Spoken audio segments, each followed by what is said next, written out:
Hey everyone, it's Marc Sievers. Welcome back to my YouTube channel. So it is dinner time. I don't know about you guys, but Ryan and I are so hungry today.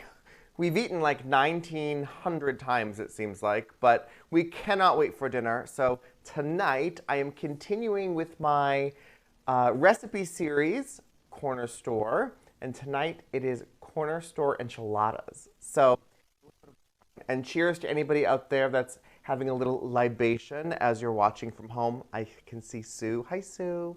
So cheers, Santé. So let's talk about corner store enchiladas. So I told you in my last video that I did for corner store tacos that I found this really cool kit. I got everything today at Walgreens, or I've had everything purchased from Walgreens, I should say. Did not go out today. But I found this taco kit and I thought, I'm going to challenge myself to make something really, really delicious. And I came up with corner store enchiladas. So I'm going to take you into the kitchen and we're going to get started. So here we go. I'm taking my wine with me too. So everything, really simple ingredients, nothing that needs to be overly prepared or overly engineered. It's really just a few staples. You probably already have them maybe in your pantry, and it's more of like assembly. This is also a recipe, of course, you can kind of add and add to, make your own, subtract. And you know, it's things that are available in every major grocery store as well, or things you may even have on hand in your pantry. So let's get started. Let me give you a little overhead view of what I have going on. So first, what I've done is I've drained a can of black beans and I've rinsed them really well. And I'm just going to put those over to the side. So I have my kind of a medium to large saute pan set over medium heat. I'm going to let that get nice and warm. And in the meantime, I'm going to chop up some other ingredients. I have a red pepper, and I want this to be nice, and usually I do red peppers, different sizes, but I'm just going to make these kind of like a half-inch dice. Really easy here. I have to get my knife sharpened. So if you see here, my knives are kind of having a hard time cutting simple things here. And I'm just making them just quickly. Nothing has to be perfect here. This is not about perfection. This is about making things delicious.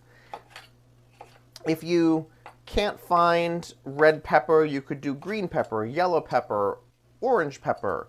You could do roasted red peppers out of a can or a jar. So it's kind of one of those recipes that you really can adapt to, you know, use what you have on hand and just make delicious. So I'm going to add a couple tablespoons of olive oil to this pan. And while that's getting warm, these are going to be really good. I'm so excited. I'm going to show you a couple other things that I have that I've pulled out. I've pulled a half a yellow red onion that I have. I have some garlic. I have a half a can of olives. The other half a can I used in my taco recipe. I have some frozen corn that's just right out of the freezer.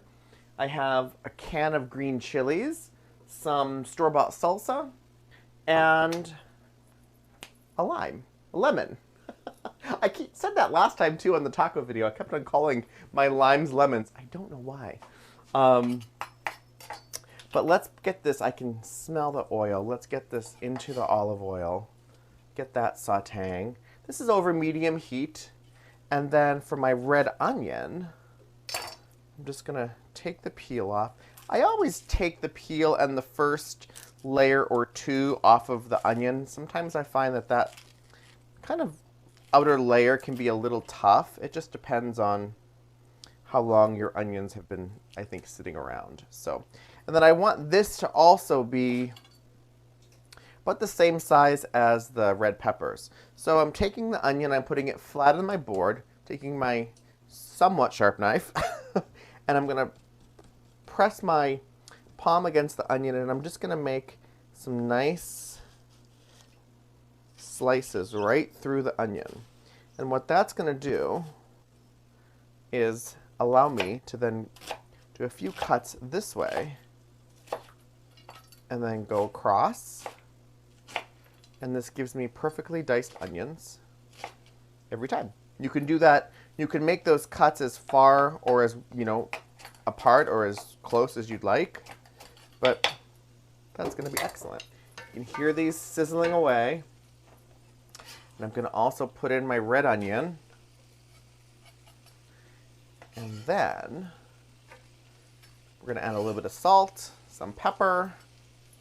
Easy things that we have in our pantry, easy things that we probably already have, maybe even on the counter. So just a little bit of salt, maybe half a teaspoon.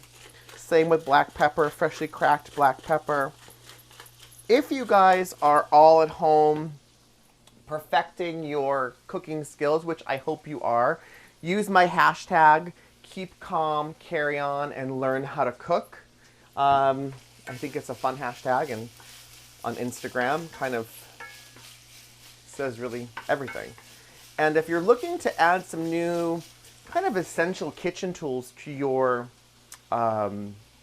cabinet or to your cooking routine, this pepper grinder from OXO, it's one of my favorite kitchen tools ever. It's just hard plastic with some rubber. It never fails of getting perfectly ground pepper and all different courses. No. We'll figure that out later. But my point is this. It makes pepper grinding really, really easy. So as you can see, I've got these just sauteing. I'm going to add in some corn. I'm going to add about, I'm going to add probably about 1.25 cups of frozen corn. And then while that kind of sautés and does its thing, I'm going to get my garlic clove ready. So I showed you in my last video about tacos how to peel garlic. And what I do, and it always works, is I just take my garlic clove still in the peel, take my knife, and press it down and kind of takes the peel right off. And then I just cut off the little and then I'm going to mince this. And typically when I'm writing recipes or for whether it's cookbooks or my website or YouTube or whatever the case may be, I always call for garlic to be minced or finely minced. Never rough chopped, because you never want big pieces of garlic unless it's roasted in your recipes. This, though, is perfectly minced. Not too fine. You don't have to be too perfect with it. And I'm going to push that over to the side. As you can see, I have a very tiny cutting board that is in my kitchen. And for these recipes, I thought, I'm just going to stay in the kitchen, hunker down, sip my little glass of wine, and be happy. So now I have these gorgeous black olives, and I'm just going to put those on my board. Oh, they're rolling all over the place. And just going to give these a rough chop, just like I did in my taco video. I started slicing them, and I thought, oh, that's too fussy for this. And who wants to thinly slice black olives as they're rolling all over your kitchen? Not me. So this is just going to add a little bit of vinegary bite into the enchiladas. This is delicious. I've got my oven preheating to about 350 degrees, and I'm going to get a bowl. I need something to mix everything in. And actually, you know what? I don't need a bowl. I'm just going to do it right in the pan. This is going to be great. So I'm going to take my lime, and I'm going to zest the entire thing right into the mixture. And you'll notice I'm doing it over the pan. And you can't really see this on camera, but when you zest citrus, all of the essential oils come spraying out. And instead of having that, which is where the essential oils have all the flavor, instead of having the essential oils go all over your counter or your cutting board, I want them to go right inside of my recipe. or my pan. So this is perfect. A little bit of this. I might even cut this open. Squeeze in the juice. I like Mexican inspired food to be very limey. I think it's delicious. So just like that. And the great part about this is I've definitely softened the onions. I've softened the red peppers. And the lime smells delicious. And the corn is no longer frozen. So these are going to bake later on in the oven for 25 to 30 minutes. So I want everything to still have a nice kind of al dente bite to it. I don't want everything to be mushy. So that looks good. I'm going to add this can of green chilies. That'll add some flavor for sure. I'm going to add all of my black olives, kind of warm those through. These might not be the most traditional enchiladas, but they are definitely delicious. So, but as you see, I'm just using things that I already have, and I'm going to add my black beans. If you don't have black beans in the house, or you can't find any at the grocery store or the corner store, you could add white beans, you could add kidney beans, just any kind of really delicious protein. Now, that taco kit came with a taco seasoning packet. So I'm going to use that entire packet right into all of these delicious vegetables and beans. That's going to give lots of really good flavor.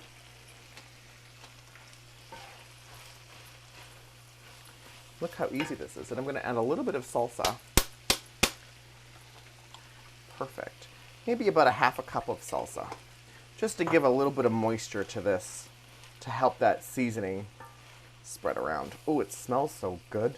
Ryan, can you smell this? Ryan's very hungry. We're both very hungry. I think even the puppies are hungry. Puppies are not getting any of my corner store enchiladas. But if they're good through dinner, we'll give them some treats that I have for them. So this looks pretty nicely well mixed to me. So turn off the heat and let's bring this out into, I'm going to grab a spoon here. Not too hot. Perfect. So far, not so hard, right? I'm just going to put this aside. I also have some fresh parsley, not from Walgreens, but I'm going to add this later on after it's all baked. And I've got some sour cream that I found at Walgreens, so I'm going to add that after this is baked. And I'm also going to add a little bit of cheese to this. So I'm just using some sharp cheddar cheese, maybe about a half a cup, and I'm just going to stir this in. Oh, look at how delicious this is. This is going to make about, I would say, 6 really big enchiladas. Tonight I'm just going to make 4 and then save some of this mixture for maybe tomorrow's lunch and make the other 2. Or maybe add a green salad and make it a little bit more of a more robust lunch, but that's perfect. And it also comes with, the kit also came with some enchilada sauce. So I've just poured it into a little measuring cup just to make it easier to drizzle. And now it's about assembly. So here I have just some individual dishes. If you don't want to use individual baking dishes, you can put this in a casserole dish. You can put it into anything that's oven safe. So it doesn't have to be individual gratin dishes, but that's what I have for Ryan and I, so that's what I'm going to use. And now I'm going to take just a couple spoonfuls of this mixture. It's probably about a half a cup each one. And I'm just going to roll it up into these seam side down and put it right into the pan. And that is, I mean, how easy is that? It's not very hard to make really delicious enchiladas.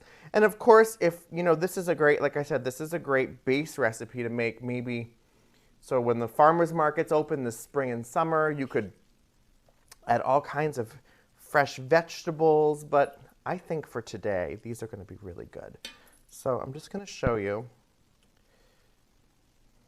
I'm going to give that one to Ryan because that one's bigger. But look how easy this is. I'm just scooping. And then the trick to these is kind of the next step. These also, if you have space in your freezer, you can also freeze these. So you can make them ahead of time, freeze them, and then just bake them off whenever you're ready. But I'm going to put all that aside right now. And then I'm going to pour on some enchilada sauce, like so. Et voila. Put some cheese. Oh, Ryan, do these look good?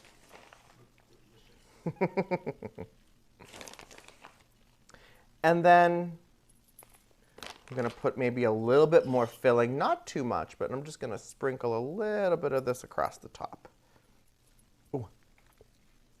Ooh. That's good. And then I'm going to bake these 350-degree oven for 25 to 30 minutes until the cheese is melted.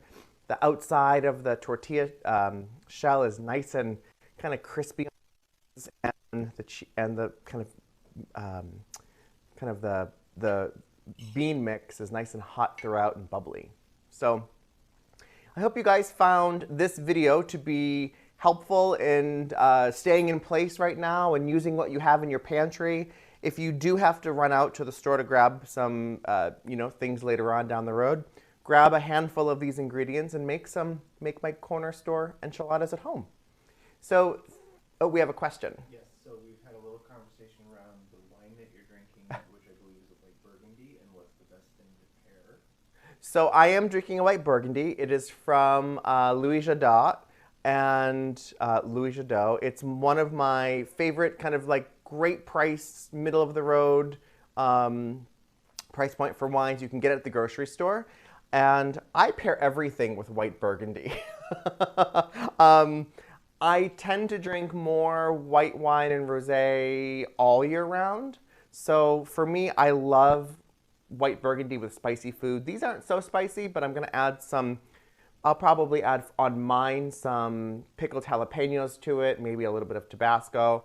Ryan will have it just like this with a little bit of parsley, and that white Burgundy will be fabulous across the board for both of us. So I hope that helped. LJA says hello. Hi, LJA. Thanks for watching. Jen S. And Regina. Hi, Regina. Hi, Jen S. Thanks, ladies, for watching. I hope this inspired you to make dinner tonight or lunch tomorrow, or a recipe to kind of get put into your back pocket for when we're all entertaining again. So if you liked this video, I hope you give it a thumbs up. If you've not subscribed to my channel, please do so. And I will see you guys tomorrow. So you can head over to marksievers.com for the full YouTube live schedule for the rest of the week, including a very special event Saturday night, 6 p.m. Eastern Time. I've given you some great ingredients to go kind of grab at the grocery store. Saturday night, you and I are going to cook together, and we're going to celebrate our anniversary. Ryan and I have been married for 8 years, together for 10. And since we can't have a dinner party, we thought we would have a virtual dinner party with you. So head over to marksievers.com, look for the Together Live tab, and get all the information. And until tomorrow, see you guys later. Bye, guys. Santé, and my wine's in the kitchen. Well, you know what? I do have to go put these into the oven. So I'm going to put these into the oven.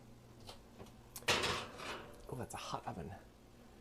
I'm going to grab my wine at the same time. I'm going to get my little thing here, 25 minutes, and there you have it. Bye, guys. See you later. Happy Tuesday.